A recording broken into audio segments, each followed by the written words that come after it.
जय जय विश्वसुख सत्तानंद श्रीमद स्वामी नीलकंठ महाप्रभु प्रेमानंद हरिध्वनि श्री श्री माधुर्यमय देवी प्रेमानंदे हरिध्वनि बलमन हरि बोल।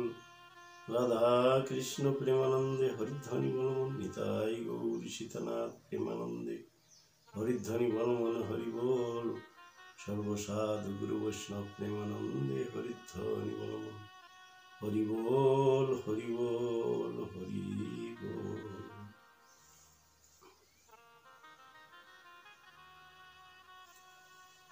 उपस्थित प्रेममय ठाकुरेर प्रियतम भक्तबृंद, आपनादेर सकलके जानाई आमार भक्तिपूर्ण प्रणाम। जानि ना ठाकुरेर कोन कृपा बले एई भूमंडले तारी पार्षद दले मिशते पेरेछिलाम। ये ताहार असीम असीम करुणा এই অভাগার প্রতি। যাই হোক, প্রকৃতির রঙ্গমঞ্চে রং মিশিয়ে অহরহ চলছি। জানি না ঠাকুরের কি ইচ্ছা। ঠাকুরের লীলা কাহিনী ঠাকুরের ভক্তদের সামনে তুলে ধরতে ঠিক পারছি কিনা জানি না, তবু চেষ্টা করে যাচ্ছি। হয়তো কোনো না কোনো দিন সেই পরম প্রভুর ইচ্ছায় সঠিকভাবেই জিনিসটা প্রকাশ পাবে, আর তাঁরই সকল প্রিয় ভক্তবৃন্দগণ যেন ঠাকুরের লীলা কাহিনী শুনে আনন্দ পান এবং ঠাকুরকে চিনতে পারেন, জানতে পারেন, বুঝতে পারেন। সেই জন্যই আমার এই এত প্রয়াস। ঠাকুরের বহু মহামূল্যবান গ্রন্থ রচিত হয়েছে, সংঘের মধ্যে পাওয়া যায়, আপনারা খোঁজ নিলে পাবেন। ঠাকুর সত্যানন্দের লীলা কাহিনী এবং জীবনী সংক্রান্ত গ্রন্থ জীবতরাতে সত্যানন্দ, ঠাকুর শ্রী নীলকান্তের জীবনীমূলক গ্রন্থ শ্রী নীলকান্ত লীলাবিথি। শুধু ঠাকুর শ্রী নীলকান্তের জীবনী তার মধ্যে নেই, ঠাকুর সত্যানন্দ প্রিয় পার্শ্বদগণ যেমন নীলকান্ত ঠাকুর, রামানন্দ, বীরানন্দ, অসীমানন্দ, নিত্যানন্দ, প্রজ্ঞানন্দ, পবিত্রানন্দ, কেশবানন্দ, যত আনন্দ শক্তির ধারা বা প্রবাহ তিনি সৃষ্টি করে গিয়েছিলেন, সকলকে আমি এই ভিডিওগুলির মাধ্যমে খণ্ডে খণ্ডে তা উজ্জ্বল করতে চেষ্টা করছি। জানি না কতটুকু পারব, তবে অহরহ চেষ্টা করে চলেছি। এখন ঠাকুরের ইচ্ছা, তিনি যেভাবে চালাবেন। তারপরে ঠাকুরের বিভিন্ন লীলা বিভিন্ন জায়গায় হয়েছিল। আপনারা যারা ভক্ত রয়েছেন তারা অনেকে শুনেছেন, অনেকে দেখেছেন, অনেকে ঠাকুরের সঙ্গও করতে পেরেছেন। আমার মতো অভাগা যারা, তারা খালি হায় হায় করছে, ঠাকুর সত্যানন্দকে দেখতে পেলাম না।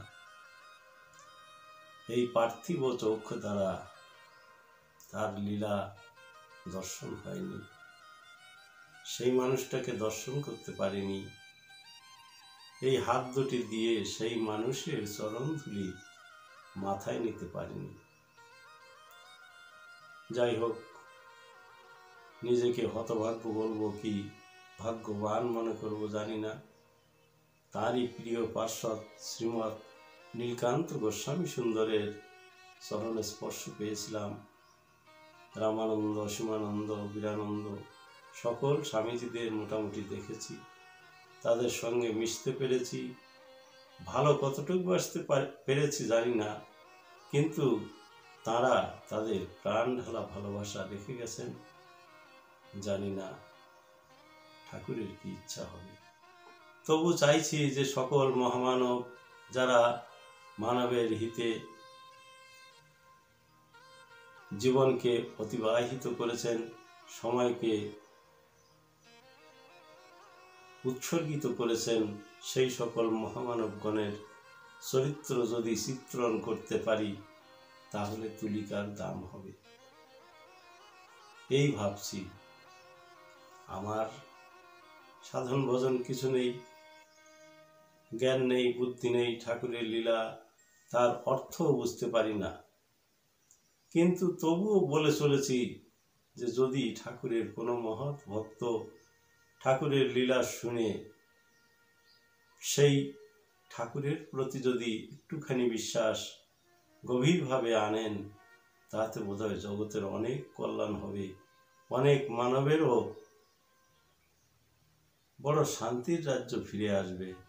তাই আমি সেই চেষ্টায় অহরহ চলেছি, এখন আপনাদের কৃপা করুণা ভরসা করে।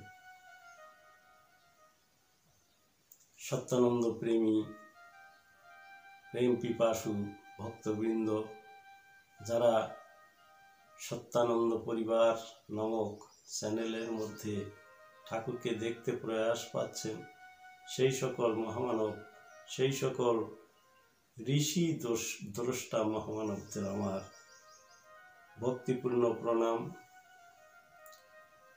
যে সকল মহামানবকে দর্শন করতে পারি নাই, আর দর্শন করতে পারবো না, যারা অনাগত, যারা আসছেন পরে, সেই সকল মহামানবদের চরণেও আমার ভক্তিপূর্ণ প্রণাম। আর যাদেরকে দেখেছি, যাদের সঙ্গে চলছি, যাদেরকে ভালোবাসতে চেষ্টা করছি, সেই সকল মহামানবগণেরও চরণে প্রণাম। আপনাদের কৃপা করুণা হলে অসীম ভগবানের কৃপা করুণাও মেলে। শাস্ত্রে এই কথাই বলে, সাধু সঙ্গ সর্বশাস্ত্রে কয়, লব মাত্র সাধু সঙ্গ কৃষ্ণ প্রাপ্তি হয়।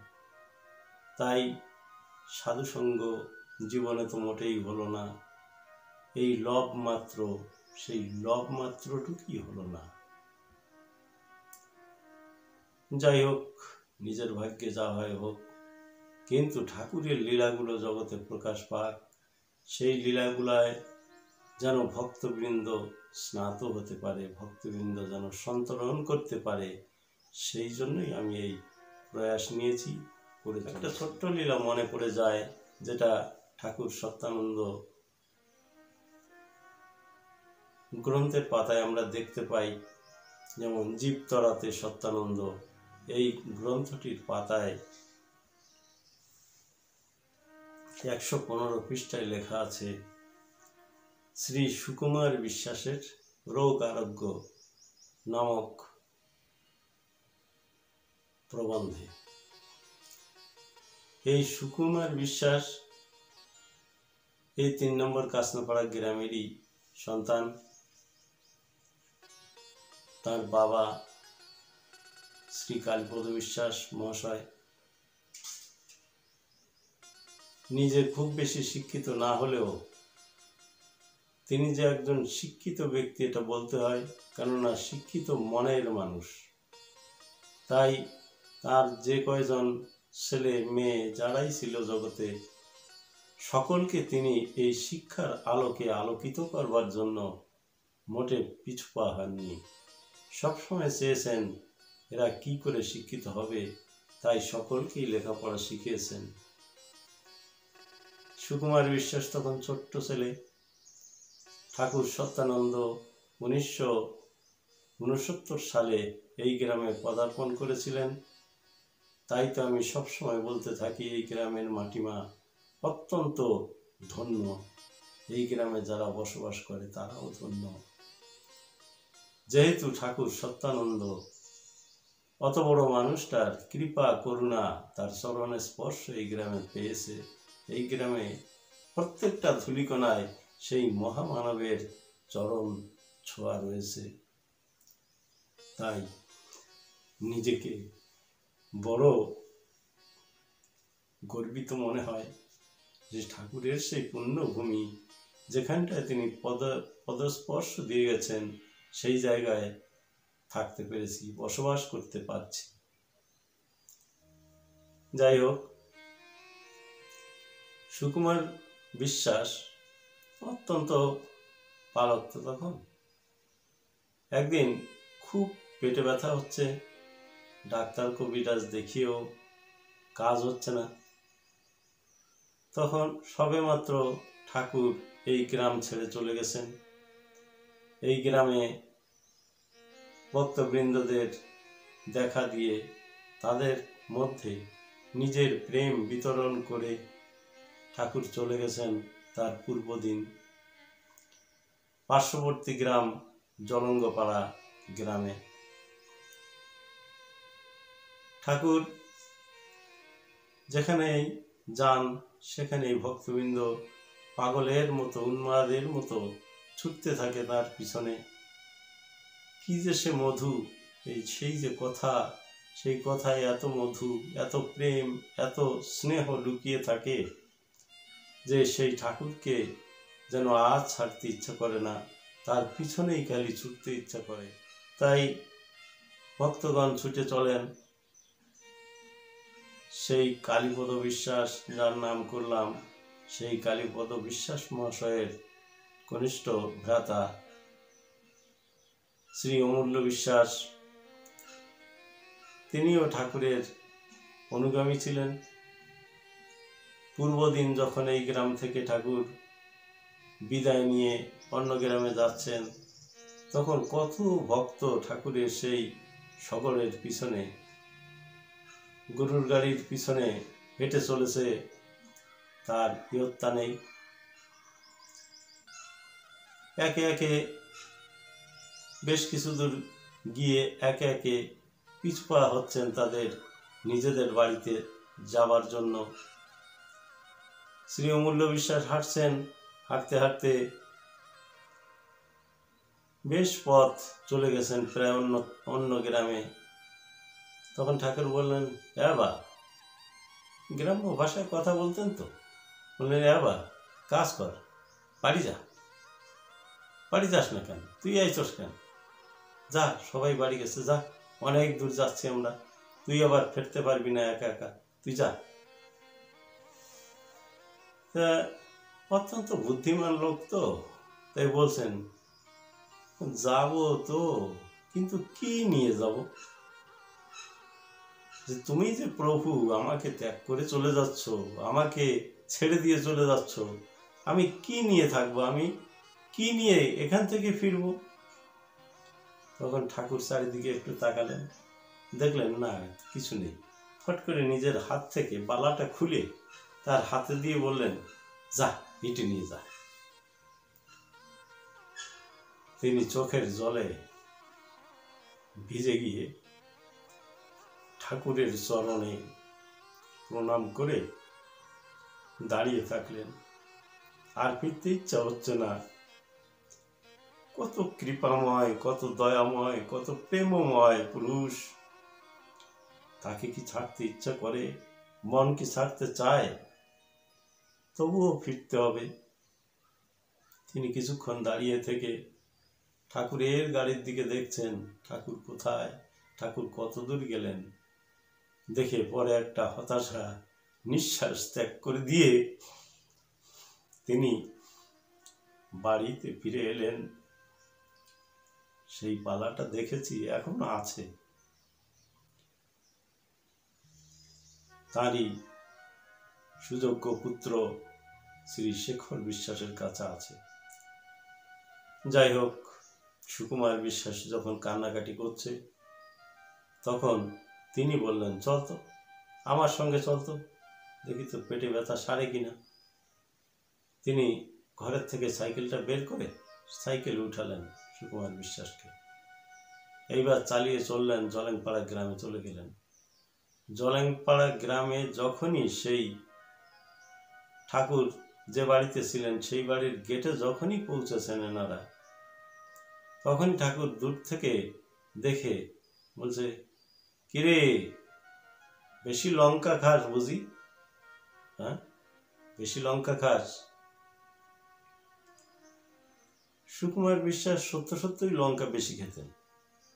তিনি চুপচাপ মুখটা নিচু করে দিয়ে ধীরে ধীরে কাকার সঙ্গে ঠাকুরের কাছে গেলেন, ঠাকুরকে প্রণাম করলেন বিশ্বাস মহাশয়, এবং সুকুমারও সেই সঙ্গে সঙ্গে প্রণাম করলেন। ঠাকুর বললেন, এ আমার একটু তেল মাখিয়ে দে, তো তেল মাখায় দে। ঠাকুর তো জানেন কার কি অবস্থা, কার কি অসুবিধা, কার কোথায় রোগ হয়েছে, কোথায় হয়নি, এ তো সবই ঠাকুর জানেন। তাই ঠাকুর বললেন, আমাকে একটু তেল মাখিয়ে দে। ঠাকুর স্নান করতে যাবেন, চৌকিতে বসে আছেন, এবং সবাই এসে ঠাকুরকে পায়ে তেল দিচ্ছে, গায়ে তেল দিচ্ছে, মাথায় তেল দিচ্ছে, এইভাবে ঠাকুরকে তেল মর্দন করছেন। আর কি যে একটা মধুর পরিবেশ, ওই পরিবেশটুকু বর্ণনা করতেই আমি অক্ষম, ওইখানটায় আমি পারি না। যাই হোক, সেই মধুময় পরিবেশে সুকুমার হাতে একটু তেল নিয়ে ইতস্তত করছে। ঠাকুরের কাছে কি করে যাব, আর এত বড় মানুষের গায়ে তেল লাগাবো, ছোট ছেলে তো, ভয় লাগছে। তবু হাতে একটু তেল নিয়ে ঠাকুরের পায়ে দিয়ে ঠাকুরের পেটে একটু ডলে দিলেন। তখন ফট করে তার পেটে ব্যথা ছিল, সে ব্যথা নেই, পুরো সেরে গেছে। আর ওই যে সেরে গেল, ওইখান থেকে বয়স এখন সুকুমার বিশ্বাসের প্রায় 70-এর কাছে চলে গেল, এখনো সেই পেটে ব্যথা আর অনুভব করেননি। এই যে ঠাকুরের অহৈতুক কৃপা, ঠাকুর দূর থেকে দেখেই তাকে কৃপা করলেন, এর তুলনা করা যায়? এ কোনো শাস্ত্রগ্রন্থে লেখা থাকে? এসব শাস্ত্রগ্রন্থের ঊর্ধ্বের জিনিস। ও তারা বেদবিধিরও পারে গেছে রে, তাদের জীবন মরণ নাই আর।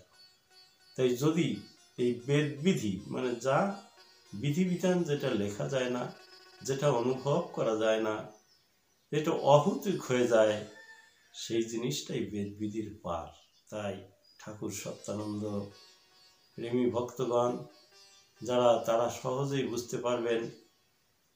আর যারা মানবীয় ধর্ম নিয়ে ব্যস্ত আছেন, যারা মানবকে ভালোবাসেন, মানবের ধর্মকে ভালোবাসেন, সেই সকল মহামানবগণও বুঝতে পারবেন যে সত্যানন্দের মানবীয় ধর্ম কি। তাই গায়কদের মনেও বিভিন্ন গানের সৃষ্টি হয়ে থাকে। একটা গানের দুটো লাইন মনে পড়ে যায়, তুমি অন্তর জানা দরদিয়া রে, জানো সকল ব্যথা। তুমি ভক্তদের অন্তর জানা দরদিয়া তো, তাই ভক্তদের কথা সব জানো। কার কোথায় মনের দুঃখ, কার কোথায় মনের আনন্দ, সবই তোমার কাছে প্রভু, সবই তোমার জ্ঞানের মধ্যে সীমিত। তাই আমার কাতর প্রার্থনা, হে ঠাকুর, সকল ভক্তবৃন্দ যারা জ্ঞানী হোক, অজ্ঞান হোক, বুদ্ধিমান হোক, বোকা হোক, শিক্ষিত হোক, মূর্খ হোক, ধনী হোক, নির্ধন হোক, তুমি তাদের শেষের দিনে কান্ডারি হয়ে সকলকে তোমার কাছে টেনে নিও। এইটুকুই আমার প্রার্থনা,